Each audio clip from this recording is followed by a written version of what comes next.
അപ്പോൾ അതിന് കൂടുതൽ വിവരങ്ങൾ കോടതി വിധിയുടെ കൂടുതൽ വിശദാംശങ്ങൾ പുറത്തേക്ക് വരുന്നു. ദൈവനാമത്തിലോ ദൃഢപ്രതിജ്ഞ എടുക്കണം എന്ന് കോടതി ഏതെങ്കിലും തരത്തിൽ അർത്ഥശങ്കയ്ക്കിടയില്ലാത്ത പണം ഒരിക്കൽ കൂടി, ഇത് ആദ്യമായി പറയുന്നതല്ല, നേരത്തെ ഉമേഷ് ചെള്ളലിൻ്റെ കേസിലടക്കം അത് പറഞ്ഞതാണ്. അതുകൊണ്ട് ഒരിക്കൽ കൂടി കോടതി ആവർത്തിക്കുന്നു, തദ്ദേശ തെരഞ്ഞെടുപ്പാവട്ടെ നിയമസഭാ തെരഞ്ഞെടുപ്പാവട്ടെ എവിടെ ആയിക്കോട്ടെ, നിങ്ങൾ ജനങ്ങൾക്ക് മുന്നിൽ കേരളത്തിന് മുന്നിൽ സത്യപ്രതിജ്ഞ ചെയ്യുകയാണെങ്കിൽ അത് ദൈവനാമത്തിലോ ദൃഢപ്രതിജ്ഞയോ മതി.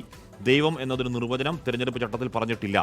ജനങ്ങൾ തിരഞ്ഞെടുക്കപ്പെട്ടവരായതിനാൽ ജനപ്രതിനിധി പദവി റദ്ദു ചെയ്യേണ്ടതില്ല എന്നുകൂടി കോടതി പറയുന്നു. എന്ന് പറഞ്ഞാൽ ജനം തിരഞ്ഞെടുത്തതാണ്, അതുകൊണ്ട് അങ്ങനെ ഒരു കടം നടപടി ആവശ്യമില്ല. പക്ഷേ ഈ സത്യപ്രതിജ്ഞ അസാധുവാക്കുന്നു. അതുകൊണ്ട് ഒരിക്കൽ കൂടി സത്യപ്രതിജ്ഞ ചെയ്ത് വീണ്ടും അവർ അധികാരം ചുമതല ഏറ്റെടുക്കേണ്ടി വരും എന്നാണ് കോടതി ഉത്തരവിൽ വളരെ കൃത്യമായി തന്നെ പറയുന്നു. എന്തുകൊണ്ട് അവരുടെ ജനപ്രതി അവരുടെ കൗൺസിൽ പദവി, അംഗത്വ പദവി റദ്ദാക്കുന്നില്ല എന്നതിനുകൂടി കാരണം പറയുന്നു കോടതി.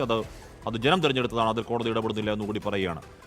എം ഡി രാജേന്ദ്രൻ ചേരുന്നു. ആ വരികൾ എഴുതിയ എം ഡി രാജേന്ദ്രൻ, കുറി വരച്ചാലും കുരിശ് വരച്ചാലും കുമ്പിട്ട് നിസ്കരിച്ചാലും ദൈവം ഒന്നേ ഉള്ളൂ എന്ന അങ്ങയുടെ വരികൾ കോടതി ഒരു സുപ്രധാനമായ ഉത്തരവിൽ എടുത്തുദ്ധരിക്കുകയാണ്.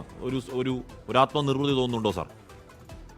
നിശ്ചയമായിട്ട് ഇതിന്റെ നിർവൃതി വാസ്തവത്തിൽ ആദ്യം നമുക്ക് കൊടുക്കുന്നത് ഞാനൊന്നുമല്ല എന്നത് പ്രധാന ഘടകം ശ്രീനാരായണ ഗുരുദേവനാണ്. അദ്ദേഹത്തിന്റെ ജാതിഭേദം മതദ്വേഷം ഏതുമില്ലാതെ സർവരും സോദരത്വേന വാഴുന്ന മാതൃകാസ്ഥാനമാണിത് എന്നുള്ള അദ്ദേഹത്തിൽ നിന്നാണ് എന്റെ മുൻഗാമി വയലാർ രാമവർമ്മയും തുടർന്നുള്ള പലരും ഇത്തരം ആശയങ്ങൾ കവിതയിൽ സന്നിവേശിച്ചിട്ടുള്ളത്. ഞാൻ ഈ അറ്റത്തെ ഒരു കണ്ണിയാണെങ്കിലും ഈ അഭിമാനമുണ്ട്. കാരണം മതനിരപേക്ഷമായിട്ടുള്ള മനസ്സ് ഇന്നും ഭാരതത്തിന് ആവശ്യമുണ്ട് എന്ന് മഹാത്മാഗാന്ധിയുടെ എല്ലാ പിന്തുണയും നേടിയ ജനങ്ങളെല്ലാം ആഗ്രഹിക്കുന്നതാണ്.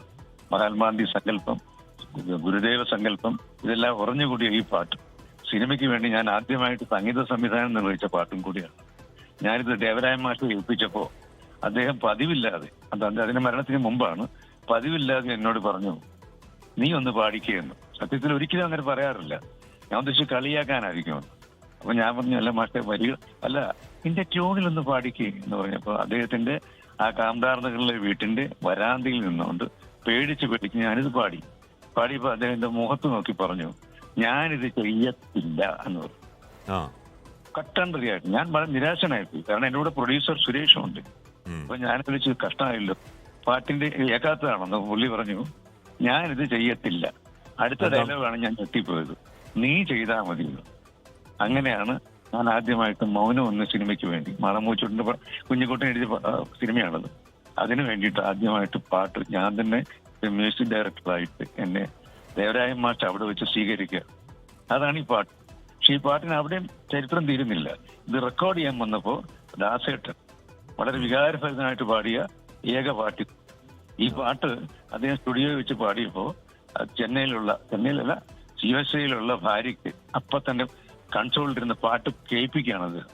എന്നിട്ട് പറഞ്ഞു, ഈ പാട്ട് നീ ഈ ഭാഷയിൽ മാത്രമല്ല, നീ ഈ പാട്ട് എല്ലാ ഭാഷയിലും പാടണം. അതിനു വേണ്ടിയിട്ട് അദ്ദേഹത്തിന് പാടാൻ വേണ്ടിയിട്ടാണ്. ഹിന്ദിയിലും എഴുതണം, തമിഴിലും എഴുതണം. എന്തോ ഒരു ആവേശത്തിന് ഞാൻ അത് ഹിന്ദിയിലും തമിഴിലും, എന്റെ പൊട്ടത്തമിഴും പൊട്ട ഹിന്ദി ആണെങ്കിലും എഴുതി. പക്ഷെ അത് സക്സസ്ഫുൾ ആയി. അദ്ദേഹത്തിന് ആ ഹിന്ദി പാട്ടും വളരെ ഇഷ്ടപ്പെട്ടു. ഈ പാട്ട് കേട്ടപ്പോൾ SP ബാലസുബ്രഹ്മണ്യം ഒരു സ്റ്റേജിൽ വെച്ച് ഈ പാട്ട് എനിക്ക് വേണം, തമിഴ് വേർഷൻ. അപ്പൊ ഞാൻ പറഞ്ഞു, അത് ദാസേട്ടന് വേണ്ടി നമ്മൾ എഴുതിയ പാട്ടാണ്, അല്ലല്ല എനിക്ക് വേണം എന്ന് പറഞ്ഞ് ഇതിന്റെ തമിഴ് വേർഷനും കൊടുത്തു. അത് ഒരുപാട് ചരിത്രമുള്ള പാട്ടാണ്. എം ഡി രാജേന്ദ്രൻ, ഞാൻ അങ്ങയോട് ഇതൊന്ന് മൂളാവോ, ഒന്ന് പാടാവോ എന്ന് ചോദിക്കുന്ന അതിപ്രസമായി പോകും. ഇതിന് മൂന്ന് വേർഷനും, അതായത് മറ്റു രണ്ട് നേരത്തെ പറഞ്ഞല്ലോ, ഓൾ ഇന്ത്യ ലെവലിൽ അംഗീകരിക്കപ്പെടുന്ന ഒരു പാട്ടാണിത്. ദേശീയഗാനമാക്കേണ്ട പാട്ടാണെന്നാണ് SP ബാലസുബ്രഹ്മണ്യം പറഞ്ഞു. ഞാൻ അന്തം വിട്ടുപോയി.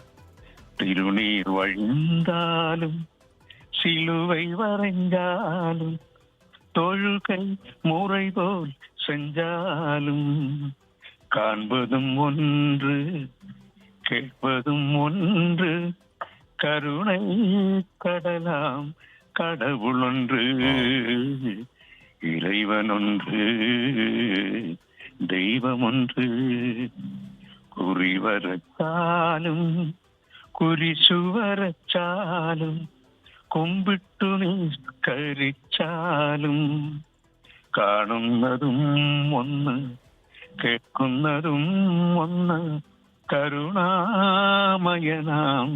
ദൈവമൊന്ന് ദൈവമൊന്ന് ദൈവമൊന്ന്.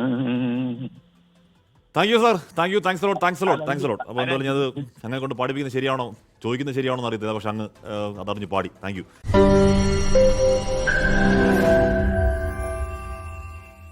ലോകത്തെവിടെയായാലും ഏത് സമയത്തും 24 വാർത്തകളും ഓഗ്മെന്റഡ് റിയാലിറ്റി പാക്കേജുകളും എക്സ്പ്ലെയിനറുകളും വിശദമായി കാണാൻ ഞങ്ങളുടെ യൂട്യൂബ് ചാനൽ നിങ്ങൾക്ക് സബ്സ്ക്രൈബ് ചെയ്യാം.